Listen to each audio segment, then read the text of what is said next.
எல்லாருக்கும் வணக்கம். தங்கமாமி சமையல் சேனல்லேருந்து இன்னைக்கு ஒரு நல்ல ரெசிபி பார்க்கலாம். சேப்பங்கிழங்கு வறுவல்னு சொல்லலாம், டோஸ்ட்னு சொல்லலாம். இந்த சேம்பு நமக்கு ரொம்ப உடம்புக்கு நல்ல ஒரு சத்தை கொடுக்கும். சேப்பன் தண்டு சேப்பன் இலையெல்லாம் வச்சு கூட அந்த காலத்தில் சமையல்லாம் பண்ணுவா, குழம்பெல்லாம் வைப்பா, சேம்பு தண்டு குழம்பு வைப்பா. இந்த சேப்பங்கிழங்கு நமக்கு அவ்வளவு நல்லது. அதிகமா இதை யாரும் பண்றது இல்லை, கொஞ்சம் வழவழன்னு இருக்கும். அதனால இதுக்கு நம்ம துளியூண்டு புளி சேர்த்துட்டோம்னா அந்த வழவழப்பு போயிடும். இன்னைக்கு இந்த சேப்பங்கிழங்கு தான் உங்களுக்கு ஒரு வறுவல் மாதிரி பண்ணி காமிக்கிறேன். ஆனா ரொம்ப சுவையா இருக்கும். நம்ம வீட்டுல இருக்கிற பொருளை வச்சு தான் பண்ண போறோம் இன்னைக்கு. இப்ப சேப்பங்கிழங்கு நான் ஒரு 1/2 கிலோ எடுத்திருக்கேன். புளி இந்த வழவழப்பு இல்லாமல் இருக்கிறதுக்காக கெட்டி புளிக்காக புளி ஒரு சின்ன நெல்லிக்காய் அளவு புளி எடுத்திருக்கேன். அடுத்தது வரமிளகாத்தூள் காரத்துக்கு, மஞ்சத்தூள் கலருக்கு, உப்பு தேவையான அளவு, பெருங்காயத்தூள். இதில் மற்றபடி மசாலா ஐட்டங்கள் எதுவுமே இதில் சேரலை. இதை பொரிக்கிறதுக்கு எண்ணெய் வச்சுருக்கேன். உங்களுக்கு எந்த எண்ணெய் வீட்டில் சௌகரியமோ அதை பண்ணிக்கலாம். கடலை எண்ணெய் வேணால் பண்ணிக்கலாம், ரீஃபைண்ட் ஆயில் வேணால் பண்ணிக்கலாம், எந்த எண்ணெய் உங்களுக்கு பிடிக்குமோ அதை பண்ணிக்கலாம் நீங்கள். இப்போ வாங்க அதை எப்படி பண்ணுறதுன்னு பார்க்கலாம். இப்போ நான் அடுப்பை பற்ற வச்சுருக்கேன். நான் மண்சட்டி வச்சுருக்கேன். இந்த கிழங்கு வேக போட இந்த சேப்பங்கிழங்கு முழுகிற அளவுக்கு நான் தண்ணி வைக்கிறேன். இந்த தண்ணி நல்லா கொதிக்கட்டும். இந்த சேப்பங்கிழங்குல மண் இருக்கும். நம்ம 2 தடவை 3 தடவை நல்லா மண் போக இதை அலம்பிதான் ஆகணும். நல்லா இப்போ நான் அலம்பிட்டு உங்களுக்கு காமிக்கிறேன். இப்போ இந்த தண்ணி கொதிக்க ஆரம்பிச்சிருச்சு. இந்த சேப்பங்கிழங்கு நான் 3 தடவை நல்லா மண் போக அலம்பிட்டேன். இந்த கொதிக்கிற தண்ணியில இதை நான் போடுறேன்.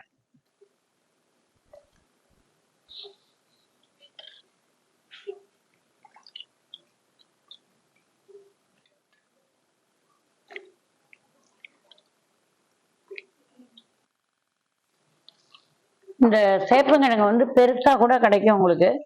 அப்ப நம்ம உரிச்சிட்டு கூட 2ஆ வெட்டிக்கலாம். நான் ஒரே மாதிரி வாங்கியிருக்கேன். இது மாதிரி கிடைச்சாலும் ஒரே சைஸ்ல வாங்கிக்கலாம். இது நல்லா கொஞ்சம் வேகட்டும்.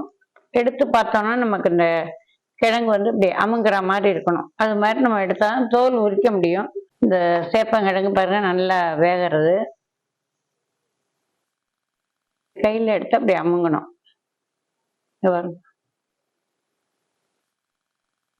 நல்லா இப்போ போச்சுங்க பாருங்க, நல்லா வெந்து போச்சு. இப்போ இதை எடுத்துட்டு நான் உரிச்சுக்கிறேன். இதுல இருந்துடுங்க.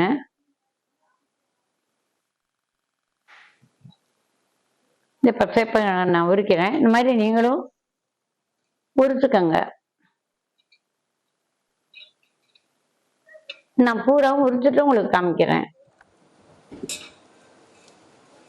இப்போ இது எல்லாமே நான் உரிச்சுட்டேன். இந்த மாதிரி தோல் நீங்களும் உரிச்சுக்கங்க.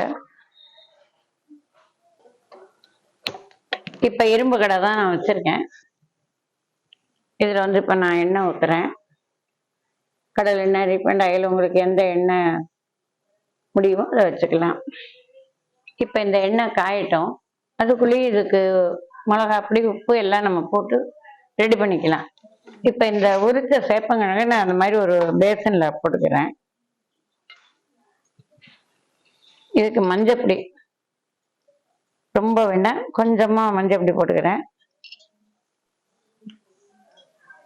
அடுத்தது இது வரமிளகாத்தூள், நம்ம வீட்டில் அரைச்சது, வெறும் மிளகாத்தூள் மட்டும்தான். தேவையான அளவு காரம் போட்டுக்கலாம். குழந்தைங்க சாப்பிட்டா கொஞ்சமா போட்டுக்கலாம், இல்லை இன்னும் கொஞ்சம் வேணும்னா நமக்கு தேவையான காரம் போட்டுக்கலாம். இப்போ இதுக்கு தேவையான உப்பு போட்டுக்கிறேன். ரொம்ப போடல, நமக்கு வேணுங்கிறத போட்டுக்கலாம். இப்போ தூள் பெருங்காயம் கூட கொஞ்சம் கூட போட்டுக்கலாம். உடம்புக்கு வயிற்றுக்கு நல்லது, வாயு எல்லாம் எடுத்துரும். வாசனையும் நமக்கு இருக்கும். ஏன்னா இதில் வேற எந்த வாசனையும் கிடையாது. நம்ம மிளகாத்தூள், மஞ்சத்தூள், பெருங்காயம் இது மட்டும்தான் இப்போ போட்டிருக்கோம். இதில் நீங்கள் இந்த சேப்பங்கிழங்கு வளவலன்னு இருக்கு, குழந்தைங்க சாப்பிடாதுன்னு நம்ம நினைக்க வேண்டாம். இப்போ இந்த புளி நம்ம துளியோண்டு ஊற்றி டேஸ்டா இதில் நான் கொஞ்சோண்டு போட போகிறேன். போட்டோம்னா இந்த வழவழப்பு நின்றுடும்.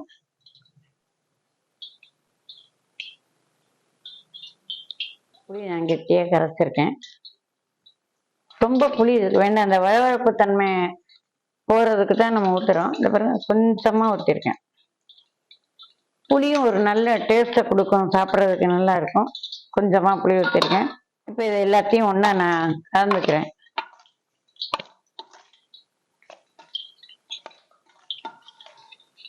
மஞ்சப்பொடி, வரமிளகா பொடி, பெருங்காயம், உப்பு இது மட்டும்தான் போட்டிருக்கேன். வேறு எந்த மசாலா எதுவும் இதுக்கு இல்லை. இது எப்படி நல்லா நீங்கள் குலுக்கி விட்டுட்டாலே எல்லாம் ஒன்றாயிடும்.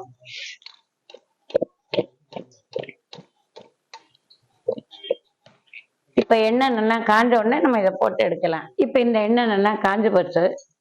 நம்ம ஒரேடியாக போடாமல் கொஞ்சம் கொஞ்சமாக நம்ம போடலாம்.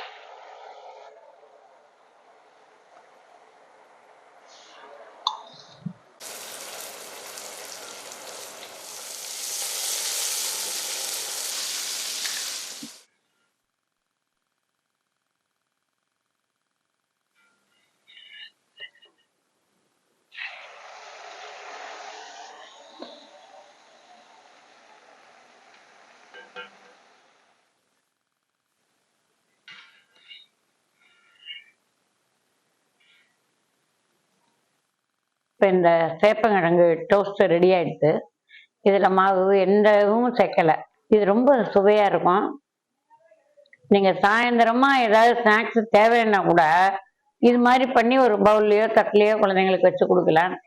இல்லை ஒரு காய்கறி செய்ய முடியலன்னு இது ஒன்று பண்ணிட்டு ஒரு ரசம் வச்சா கூட போதும், லஞ்சை முடிச்சுக்கலாம். இது அவ்வளோ அருமையான ஒரு ரெசிபி. இது நீங்கள் இதை பண்ணி பாருங்க. இது ரொம்ப காணாது, அதனால தோலெல்லாம் போயிடும். அதனால கொஞ்சம் கூடுதலாக வேணால் வாங்கிக்கலாம், வேணுங்கிற அளவு நம்ம பண்ணிக்கலாம். இதை நீங்கள் பண்ணி பார்த்துட்டு கமெண்ட் பாக்ஸில் கமெண்ட் பண்ணுங்கள். தங்கமாமி சமையலை சப்ஸ்கிரைப் பண்ணுங்கள். அடுத்தப்போ ஒரு நல்ல ரெசிபியோடு உங்களை நான் சந்திக்கிறேன். நன்றி, வணக்கம்.